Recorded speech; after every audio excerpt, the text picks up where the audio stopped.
बिस्मिल्लाहिर्रहमानिर्रहीम। अस्सलाम वालेकुम नाज़रीन, आज हम एक ऐसी शख्सियत से आपकी मुलाकात करवा रहे हैं जो साबिक senior vice president Lahore chamber of commerce भी रहे हैं और मौजूदा ये KMA बेज प्राइवेट लिमिटेड से के ये चेयरमैन हैं। मेरी मुराद है ख्वाजा खाबर रशीद साहब। तो इनसे पूछते हैं कि जो मौजूदा पाकिस्तान में जो मईशत के हालात हैं, इसको कैसे बेहतर बनाया जा सकता है, हुकूमत क्या करे और हमारी क्या जिम्मेदारियां हैं। जी अस्सलाम वालेकुम। जी वालेकुम अस्सलाम। जी ख्वाजा साहब, जैसे प्रोग्राम के इंट्रो में मैंने कहा कि पाकिस्तान की मईशत जो है इस वक्त ज़ाहिरी तौर पर एक कमज़ोर मईशत है, तो इसको खड़ा करने के लिए, इसको मज़ीद बेहतर बनाने के लिए गवर्नमेंट क्या करे और हमारे ज़िम्मे क्या काम है। बिस्मिल्लाहिर्रहमानिर्रहीम। पहले डॉक्टर साहब, मैं आपका शुक्रगुजार हूँ कि आपने ये मौका फराहम किया, क्योंकि इस वक्त जो हालात जा रहे हैं, बिजनेस कम्युनिटी, बिजनेसमैन और इंडस्ट्री बहुत सख्त परेशान है और इंतहाई क्राइसिस में है। और ये समझ लें कि अगर बिजनेस कम्युनिटी का या इंपोर्टर्स का या इंडस्ट्री का काम बंद होना है, ये समझें कि लाखों बंदे की बेरोजगारी है। और जब बेरोजगारी होती है तो लॉ एंड ऑर्डर के मसले मसाइल भी पैदा होते हैं। आपके इल्म में है कि इस वक्त जो पाकिस्तान की माशी सूरत हाल है सबके सामने है। पिछले 6 माह से तकरीबन 40% हमारा रुपया कमजोर हुआ है जी। और जैसे कि आपको भी पता है कि हमारे 2 ज़राए हैं फॉरेन एक्सचेंज के। एक ज़राया तो है कि एक्सपोर्ट का, और दूसरा ज़राया है जो हमें तरसील होती है ओवरसीज पाकिस्तानियों से। और जो ओवरसीज पाकिस्तानियों से पैसा आ रहा है वो तकरीबन 30 अरब डॉलर होता है पर फीस सालाना 30 अरब डॉलर आता है। इस वक्त क्योंकि मैं समझता हूँ कि गवर्नमेंट संभाल नहीं पा रही और पॉलिसी नहीं बना रही और थिंक इनके काम नहीं कर रहे, और जो वक्त गुजरता जा रहा है वो हमारे लिए नुकसानदेह साबित होता जा रहा है। हो ये रहा है कि इस वक्त जो डॉलर का इंटरबैंक रेट है वो 227 रुपये है, जो कि कहने को है, जबकि डॉक्यूमेंट्स जो लॉन्च हुए लास्ट टाइम वो 236 रुपए में हुए हैं। चलें, हम ये भी मान लेते हैं, लेकिन इस वक्त जो मार्केट का इंटरबैंक का गैप है वो तकरीबन 30 रुपए का है, यानी कि 260 रुपए लोकल मार्केट का रेट है। आप अपनी या मेरी मिसाल ले लें कि अगर हमें बाहर से पैसे किसी ने भिजवाने हैं फॉरेन से, तो वो 2 लोगों को फोन करेगा, एक करेगा बैंक को फोन और एक करेगा हुंडी वाले को फोन। बैंक को फोन करेगा तो बैंक कहता है मैं आपको दूंगा 220 के हिसाब से पैसे, और हुंडी वाला कहता है मैं आपको दूंगा 250 के हिसाब से पैसे। तो अंडरस्टूड बात है, वो हुंडी से पैसे भेजेगा। तो हमारा जो है ना वो फॉरेन तरसील बिल्कुल इस वक्त बंद हो चुकी है, वो नहीं भिजवा रहे। हमने एक तजवीज दी थी गवर्नमेंट को कि जी ठीक है, अगर आप 227 पे या 230 पे रखना चाह रहे हैं, तो जो फॉरेन ओवरसीज से पैसे आ रहे हैं, जो उन्होंने अपने घर वालों को फीड करना है, घर वालों को भेजना है, वो आप उनको 250 के हिसाब से उनको अदायगी करें अगर थ्रू बैंकिंग चैनल आते हैं, ताकि हमारे पास डॉलर तो आए ना। इस वक्त हमारे पास डॉलर की बेतहाशा कमी है। अभी रोजाना एक नया स्टेट बैंक रूल दे देता है। इस वक्त क्योंकि मेरा तल्लुक कमर्शियल इंपोर्टर्स के साथ है जी, और कमर्शियल इंपोर्टर के मैं थोड़ी सी आपको वजाहत कर दूं। केमिकल्स जो है, मेरा तल्लुक है केमिकल फील्ड के साथ।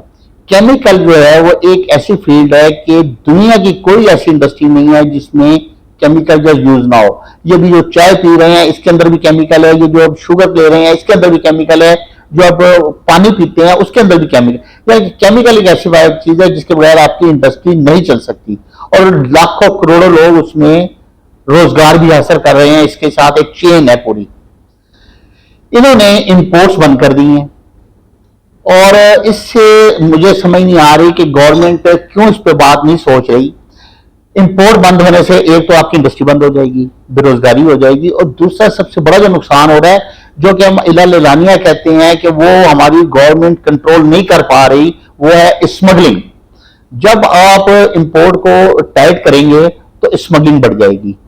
स्मगलिंग बढ़ेगी तो गवर्नमेंट का रेवेन्यू जो है वो लॉस होगा। तो गवर्नमेंट को इसकी तरफ तवज्जो देनी चाहिए और इसको डॉलर को कोई इस तरह कर ले कि नेशनल तौर पे इसको 250 पे ले आए, क्योंकि हम खुद कह रहे हैं कि 250 पे ले आए कि ताकि वो जो गैप है लोकल मार्केट का और उसका वो खत्म हो जाए। आप जैसे कह रहे हैं कि 250 रुपए डॉलर की कीमत बढ़ा दें, उससे आप क्या समझते हैं कि क्या फायदा होगा इंडस्ट्री को? सर इंडस्ट्री चल पड़ेगी, अच्छा, इंडस्ट्री चल पड़ेगी। जो इंडस्ट्री बंद कर रहे हैं, देखे ना, मैंने आपको बताया कि दो जराए हैं हमारे पैसे आने के, एक है एक्सपोर्ट का और एक है फॉरेन तरसील जो आती है, इसमें दोनों बंद हैं। एक्सपोर्टर ने हमारे वहां पे पेमेंट्स रोकी हुई हैं, वो एक्सपेक्ट कर रहे हैं कि डॉलर बढ़ जाएगा, जिसकी वजह से पैसे पाकिस्तान में नहीं आ रहे। फॉरेन जो आपको मैंने बताया कि रेमिटेंस आता है, वो भी रुका हुआ है, कि वो भी नहीं आ रहा, वो हुंडी के जरिए आ रहा है। तो गवर्नमेंट को इस चीज में सोचना ये। और सबसे बड़ी बात है, जो इसमें लाखों कंटेनर कराची पोर्ट के अंदर फंसे हुए हैं, उस पर डैमेज और डिटेंशन पड़ रहा है। और गवर्नमेंट को ये भी नहीं समझ आ रही कि वो जो डिटेंशन पड़ रहा है वो यूएस डॉलर के अंदर उन्होंने पेमेंट करनी है उसकी। मैंने तो पाकिस्तानी रुपीज में करनी है उनको, लेकिन गवर्नमेंट ने आगे उसको जो रेमिटेंस करना वो यूएस डॉलर के अंदर करना है। वो कंटेनर हमारे नहीं है, शिपिंग कंपनी हमारी नहीं है, वो तो फॉरेन की है ना। तो वो भी हमारा जो सरमाया बाहर जा रहा है ना, तो कोई इस तरह गवर्नमेंट को करना चाहिए कि जो कंटेनर्स फंसे हुए हैं, जो एलसीज इन प्रोसेस हैं, जो डॉक्यूमेंट बैंकों में आए हुए हैं, उनको फौरी तौर पर रिलीज करे किसी ना किसी तरीके से, चाहे वो ऊपर बैंक करे या वो ये कह दें कि जी जनाब अपना डॉलर खुद अरेंज कर ले। ये तो पॉसिबल नहीं है ना कि आप बिल्कुल कहेंगे आप बिल्कुल इंपोर्ट को बंद कर दें, सील कर दें, आपकी सारी इंडस्ट्री बंद हो जाएगी, सारे लोग आपके सड़कों पर आ जाएंगे, तो लॉ एंड ऑर्डर को कौन संभालेगा? क्या पाकिस्तान इस बात का पहले से मुतहम्मल है कि हम ये संभाल सकते हैं? हम बिल्कुल भी नहीं संभाल सकते। बिल्कुल सही है।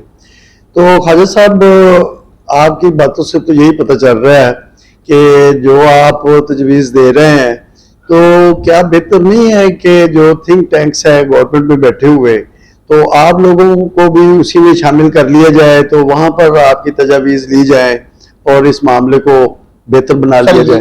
डॉक्टर साहब, ये तो बार बार कहा जाता है बिजनेस कम्युनिटी की तरफ से कि चैम्बर्स को, फेडरेशन को, एसोसिएशन को या आपके स्टेक होल्डर्स हैं, इनको ऑन पेज लिया जाए, लेकिन ऑन पेज नहीं लिया जाता। वहां पे बैठ के बंद कमरों के अंदर ये फैसले होते हैं जो कि इंतहाई नुकसानदेह हैं। मैं आपको छोटी सी मिसाल बताता हूँ लॉ एंड ऑर्डर के हवाले से, क्योंकि आजकल सोशल मीडिया का दौर है, कोई चीज छुपी नहीं रहती।